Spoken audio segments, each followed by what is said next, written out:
absolutely brutal.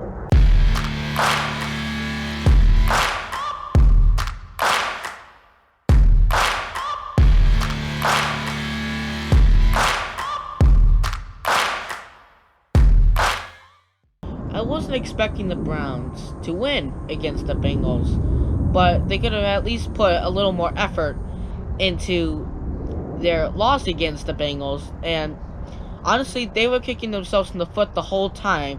And starting with penalties, the Browns had 98 yards in penalties, almost 100 yards in penalties. And when that happens, you give the other team lots of opportunities to score. And honestly, the penalties were a big driving force of this loss. And the other thing, the defense couldn't contain Jamar Chase, and we all know Jamar Chase was going to have a big game, especially since he was coming back. But the Browns didn't do a good enough job of containing Jamar Chase. The Browns played too soft against him, and he also had a touchdown. And this offense couldn't score any points except for the one touchdown in the second half. The run game was shut down today. Deshaun Watson had a stat line of 276 yards, but it was just not a good day for the offense, especially that offensive line. That offensive line just played terrible the whole game, and that offensive line has been playing not so good over the past few weeks, and the trend is continuing here. And just kind of putting the icing on top here, it's hard to win football games when all your head coach does is look at the play call sheet and think what play he's going to run next. And honestly, Kevin Stefanski should be on the hot seat here. He has been absolutely terrible up to this point. And instead of a head coach wanting to win football games and wanting to see what's going on, he just looks at his play call sheets and follows a sequence instead of playing in situational football.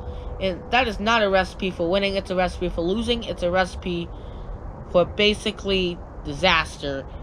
And that's what happened today against the Bengals. And it's been happening pretty much every game of the season, though, which is really not that surprising up to this point. Let's take a look at some of the game stats now. Deshaun Watson, 26 for 42, 276 yards, a touchdown and interception. Joe Burrow was 18 for 33, 239 yards, 2 touchdowns and an interception. Nick Chubb, 14 carries for 34 yards. Joe Mixon, 14 carries for 96 yards. Donovan Peoples-Jones on the receiving end, 8 receptions, 114 yards, and Jamar Chase, 10 receptions, 119 yards and a touchdown. And then the box score goes as follows: first downs, 18-23. Bengals rule that category. Total plays, Browns ran more. Total yards, the Bengals only have about 20 more yards worth of yards. Total drives, those are at 11 per piece. Passing, 217 to 227. Browns win in that category. Rushing today, Browns only 71 yards of rushing today compared to the Bengals 136. And in the red zone today, Browns were 1 for 3 and the Bengals were 2 for 3. Penalties, again, 9 penalties, 98 yards. That is not good. And then the Bengals had 4 for 36. Turnovers, 1 apiece. Defensive special teams touchdowns, nothing. And then possession, the Browns had the ball for more time than the Bengals. But really, it was just a complete disaster for the Browns. Let's go to next week's game predictions now. And the Browns will be playing Baltimore on Saturday instead of Sunday. And unless the Browns literally play perfect like the way they did against the Bengals earlier in the year, that is not happening. In this case, the Browns are going to fall to Baltimore, and the Browns' playoff chances will officially be diminished this coming Saturday.